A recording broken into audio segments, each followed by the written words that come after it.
Now, within the last 12 months, our next guest has won not one, but two of the biggest televised events in Ireland. Last August, it was declared she was lovely and fair as the Rose of the Summer when she won the Rose of Tralee. Why didn't you sing that? I should have sang that line, sorry. And I was threatening to sing all morning. And then just mere weeks ago, she lifted the Glitterball trophy as the winner of Dancing with the Stars. Please welcome Katelyn Cummins. How are you? I'm great. How are you? I'm good. Great to see you. We're delighted to have you. I suppose let's go back to last year because it's been a journey. So what made you go for the Laois Rose selection in the first place? So, as most people are aware, I am an apprentice electrician and I work with all lads. I'm the only girl where I work, and I wanted to make more girlfriends because in your 20s it's hard to make girlfriends if you're not in college or if you're not working a full-time job. And so I decided to do that, but I had also watched Rose of Tralee every year growing up, and it was something I would always watch on television and wanted to go for. And my dad saw the application online on Facebook and sent it on to me, and he goes, "You'd be great for this." And I was like, "Oh, I don't know, Dad, like, there's a lot going on this year, my apprenticeship, everything, like, there's a bit of money involved with that too." I was like, "I don't know." And he said, "What's the harm? Go in, meet them, see what they say." And Lynn Maloney, Laois Rose coordinator, had me convinced within seconds to go for it. So here I am. That was it. Like, it was just make some girlfriends, and two of the girls I went with are my absolute best friends now. So I'm very, very grateful for the experience. Oh, that's brilliant. That's brilliant. But it's not just the couple of nights that people will see on the TV. It's a festival. Yeah. And do you have to buy into the festival? And how are the hangovers? You just learn to get on with things. So you do, yeah. I think this year definitely there is so much that goes on within the whole year, within different events at daytime, different events at nighttime, and you just learn to kind of get on with things. But like, it's so much fun. Every day there's something different. There's a different event every single day. There's a charity gig 1 minute, then next thing you're on television, then you could be at a conference, you could be at a school. Something different every single day, which is the beauty of it. And it's so amazing to be able to meet so many different people from so many different communities all the time who are interested in so many different things. And yeah, it's great crack every day. We're just looking at you being announced as the winner. Yeah. And I'm dying to know what was going through your mind. Yeah, because you looked stunned as if, oh, sweet Jesus, was crossing your mind. Yeah, so like as you said, the hangovers. I was drunk every night down in Tralee, and I was hungover every morning, and I didn't expect it at all. I really, really didn't, because I went down there not having any expectations of what the festival was about. I never knew what the festival was about beforehand, and it was my first time in Tralee at it, and I just went down and I had fun with my friends and my family and my fellow Roses and escorts, and I got to know them all.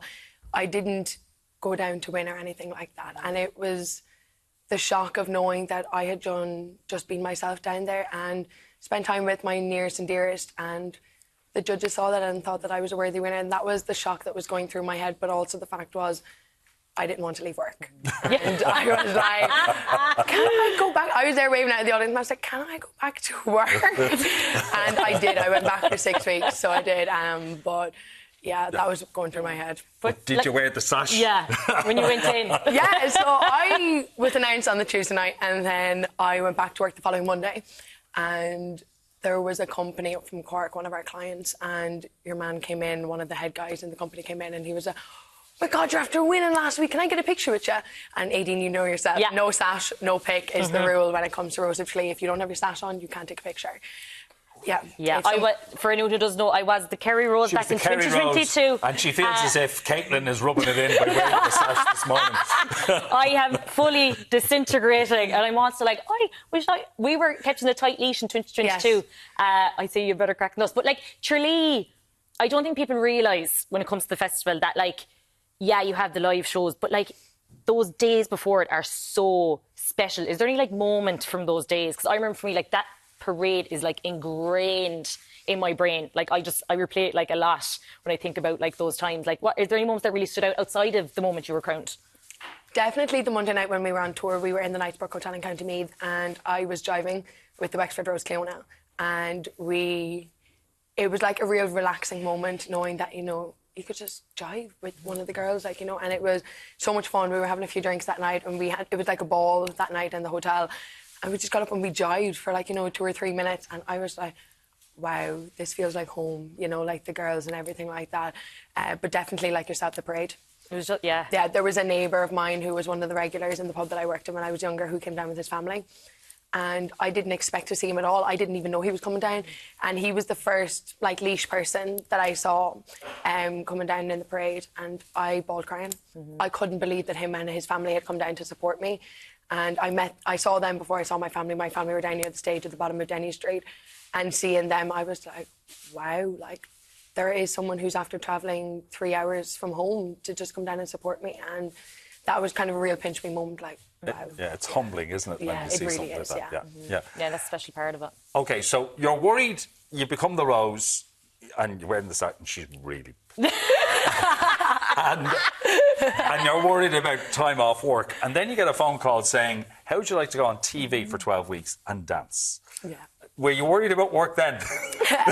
So I got the call off Steve, who is the co-director of the festival, and he said, I'm after getting a call from RTE. And I was like, oh my God, the Late Late Show. Because every Irish person is like, the Late Late Show is like the be and end all of Irish TV. And I was like, yeah, Late Late Show. And he was like, no, it's better than that. And I said, what could be better than the Late Late Show? Well, Ireland, What could be better? Yeah. And he said, do you want to go on Dancing with the Stars? And I was like, oh my God, yes. And he was like, but you said you wanted to stay working this year. And I was like, do you know what? Do you know what? Maybe we might give it a pause. So I rang my boss that evening and I said, can I meet you tomorrow for a meeting? And he said, yeah, grand. Went in and met him with Steve. And we just told him that RTE were after asking me to do a show. We couldn't give any details. It was very confidential, the whole thing. And he said, yeah, no problem. Do whatever you need to do this year. You've 1 year to do it. And like, massive shout out to my boss, John Duran. Like, he has been so supportive of my whole year, has been to my homecomings. We were together up at an event in the Dáil about apprenticeships and everything. You know, it's been really nice having that support behind my workplace, to know that they support me every step of the way this year as well. So it is. But And like, you've done so much. You've beaten Eric Roberts. I know. Most importantly. She hasn't given the man a break. Just because Donegal beat Kerry in the league final a few weeks ago. Apologies, Eric. But you've also given such a platform to women who want to get into trades. I want to talk more about your work, because I know that you'd said to me a few weeks ago, like, you're so keen to get back on the job, which might surprise a lot of people. It does, definitely. I think because people think that I got into the media this year, that I'm going to stay in it. And, you know, I would love to. I love this world. There's so much fun and every day is different. But I really want a degree behind my back, and I really want to have something that stands to me in 20, 30 years in the future. But also my job is so different. Every day is different. Every job we do is so different, and that's the beauty of it.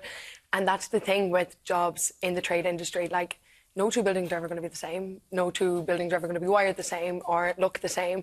And that's what I love about it. You're seeing the progress from start to finish of every different job is so different. But I also want people to be aware that, you know, and this is what I talk about in schools as well, that you don't need to follow the traditional route of going to college and doing a 4-year degree and then maybe doing a master's after, because sometimes apprenticeships give you more hands-on skills or maybe more experience.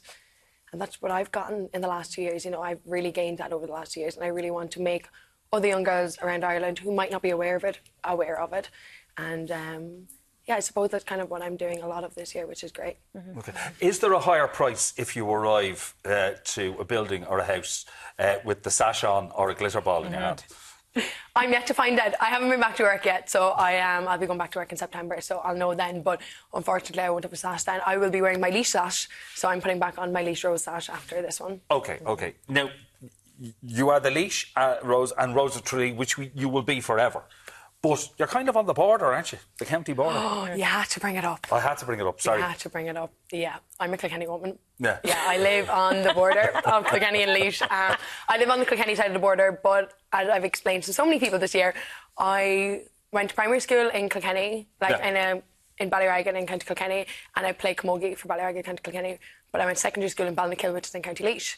And I work in Laois as well. Well, there you go. You're saved. Yeah. I'm on the border. And see, with the football and the hurling as well, like, it's, you know, it's all, and my granny and granddad are from Laois as well. My granny's from Spink and my granddad's from Culhell, so I had that connection to Laois as well. So it's not just, you know, work and school. Yeah. And what was scarier, doing Dancing with the Stars or the Rose of Tralee?